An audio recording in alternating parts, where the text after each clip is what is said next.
И по сути в сердцевине мы все одинаковые. Вот сейчас я, допустим, в настоящее время я способен эту сердцевину видеть в любом человеке. Даже если он сам ее не видит в себе, я ее вижу. Я с ней общаюсь, да, я пытаюсь к ней обращаться. В то время я не видел это ни в себе, ни в обычных людях, но в мастерах я это видел, потому что они прозрачные, они более чисты. И вот это сердцевине – это полностью одно и то же измерение. И я видел, что они осознают это в себе. То есть они это знают в себе, и я это в них вижу. И это совершенно идентичное пространство жизни. Но на периферии они все уникальны абсолютно. То есть это разные взгляды на практику, это разный образ жизни, это разные поведенческие паттерны. То есть здесь тоже для меня было удивительно смотреть, насколько вот это единое проявляется в каком многообразии. И я для себя увидел, что ты можешь быть с мастером, ты можешь видеть его божественность, но, скажем, его методика, его образ жизни, они тебе не близки. То есть это тогда, скажем, вряд ли такой мастер станет твоим коренным мастером. То есть обычно должно совпасть еще и индивидуальное качество. То есть он должен быть очень близок по методикам, по проявлениям, по психотипу. Тогда гораздо легче учиться у такого мастера. Потому что если говорить о том, что мы хотим перенять какой-то метод, то нужно искать мастера, который, в общем-то, близок к нам в этом смысле. Вот. Но даже если я в некоторых ашрамах жил с мастерами, и их методика мне, скажем, мне была неинтересна, вот как они предлагали практиковать. Но они мне были интересны сами всегда. То есть любой мастер мне интересен был, вот со своим качеством. И я в некоторых ашрамах жил, не практикуя, просто я пил присутствие этих мастеров, и мне было достаточно. То есть мне не было интересна их методическая база или образ жизни, но мне было интересно их состояние, и я ради состояния просто с ними находился. Вот. А практики уже я отобрал те, которые мне были, скажем, резонансные, из разных традиций. Это и вот китайское ушу очень много помогало, как крия, очищение, скажем, каналов, балансировка дож, психики, дзадзен, вот японский монастырский дзен, и чань, да, китайский чань-буддизм. То есть вот эта практика оказалась мне близка. Я переделал сотни практик. Вот Ош очень много предлагал практик, компилируя методы Востока и Запада, и все это я делал. И в результате вот этих сотен практик я для себя оставил 3. Вот на конечном этапе моего пути у меня было 3 практики. Это китайское ушу, дзадзен, и то, что называют джняна-йога, это слушание сатсангов, чтение священных текстов, да, размышления над ними, медитация над этими текстами. Мне этого хватало, чтобы двигаться. И в основном сейчас с людьми я использую именно вот эти 3 базовые свои практики. Когда мы собираемся, когда мы практикуем, мы опираемся на йогу. Если у нас есть инструктора йоги хорошие, я даю им площадку тоже делиться цигун, ушу, дзадзен и сатсанги. Это костяк. К этому мы можем иногда что-то добавлять, какую-то психологическую работу, какие-то моменты психотерапии, но это уже вспомогательные вторичные ключи. Иногда говорят так, что мастер разучивает, что учить нечем, он разучивает, то есть снимает стереотипы, обусловленность, и когда все стереотипы падают и представления ложные, то истина, она проявлена просто потому, что она здесь все время существует. Вот. Можно таким образом, да, на это посмотреть, как процесс разучивания от ложных знаний, которыми мы уже, в общем-то, напичканы, да, в течение нашей жизни.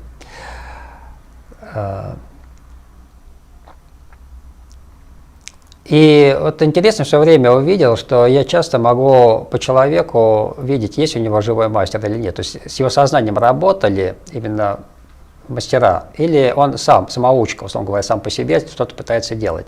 Потому что вот эта печать некой осознанности, некоего самонаблюдения, рефлексии, и работа мастера над человеком, она как-то чувствуется в человеке. И иногда я встречал людей, не знал, что у них есть мастер, но я по ним видел, что он есть, и это подтверждалось потом. Вот. И люди, которые никогда не взаимодействовали с живыми мастерами, не касались их, а сами занимаются, это тоже другая немножечко история. Вот. И тоже интересно, есть мастера, у них закрытые группы, то есть у них есть какие-то тесты, чтобы попасть к такому мастеру, нужно пройти определенные испытания, скажем. Такие школы существуют, да, они были, они сейчас есть. То есть есть определенные условия, тесты, чтобы стать учеником. И очень многие современные мастера, они не ставят никаких границ. То есть если человек хочет, он может прийти, он может взаимодействовать.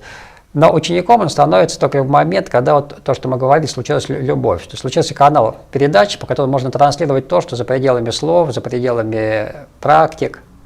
Вот тогда это действительно ученичество. То есть до этого человек может быть студентом, как вот Оша говорил. Он студент, он просто набирает знания, он что-то делает, но нету канала вот этой глубинной связи через сердце. И вот только когда такой канал возник, вот на мой взгляд, человек становится учеником.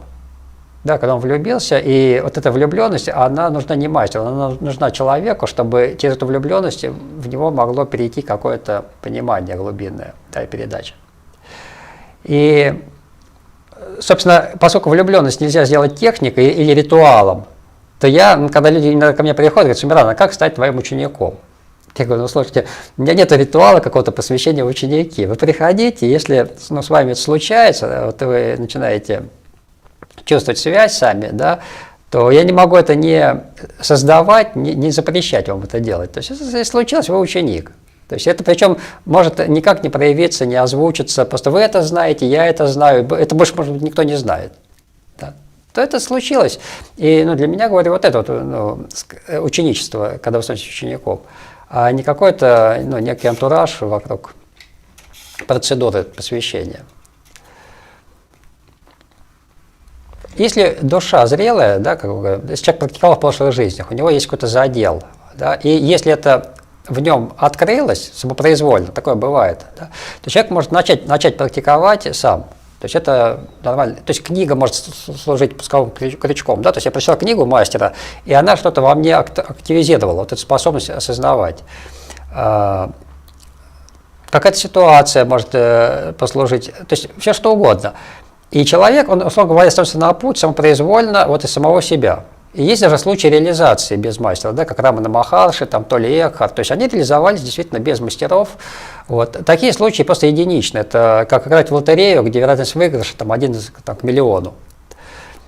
Конечно, когда у человека есть возможность вот, взаимодействовать с живым мастером на физическом плане, его шансы просто гораздо выше. Это первое, на развитие. Потому что это постоянная обратная связь, постоянно можно сверяться.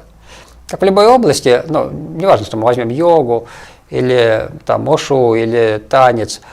То есть, если человек самоучка, это будет видно. Если он не гений, не Бетховен, не Моцарт там, в музыке, да, то он будет играть определенным образом. Даже если он учится по нотам, по книгам. Если его обучают профессионалы, реализованные, да, полностью в своем деле, это будет другая история. Это будет другой уровень мастерства, это другая скорость будет обучения. То есть здесь все то же самое. Поэтому я вижу, если есть возможность, конечно, надо это использовать. Если нет, то, понятно, нам ничего не остается, просто двигаться самому. Еще как происходит? Как я вижу, что я, допустим, в свое время с разными мастерами встречался, и, допустим, вот не возникает этой глубинной связи влюбленности. То есть я влюблен был просто в истину, мне этого было достаточно. Поэтому любой мастер для меня был, я его любил, потому что он реализация этой истины. То есть я люблю истину, а он некая кульминация этой истины, да, вот в физическом пространстве. Я их всех любил, да, я ко всем к ним чувствовал, любовь, благодарность и притяжение. Но, скажем, вот с каким-то одним мастером может случиться нечто особенное, еще более вот сакральное, глубокое чувство близости. Это как, знаете, если мужчина, да, если он, скажем, зрелый и, реализованный в своей какой-то мужской составляющей, он будет чувствовать уважение и, в каком-то смысле, любовь, притяжение к любой женщине, потому что это любовь, противоположный полюс, да, то есть любая женщина для него будет там или там сестрой, или матерью, там, или возлюбленной, то есть это не вопрос там печати в паспорте, да, это просто вот отношение к женщине, да, и женщина рядом с ним будет чувствовать тоже это же чувство, да, что она уважаема, что она любима, любая женщина. Но какая-то женщина, да, для него будет вот из всех этих женщин еще особенная, да, это может стать его женой, там, его подругой, и вот такое же отношение к мастерам. То есть, если человек на пути, действительно, он искренне на пути, то любой мастер – это для него что-то особенное. Но среди всех этих мастеров можно найти что-то еще более близкое. И это называется коренной мастер на Востоке. То есть коренной гуру, то есть мастер, который просто вскрывает тебя настолько глубоко, что даже все предыдущие мастера не смогли этого сделать. А вот этот мастер, да, он тебя затронул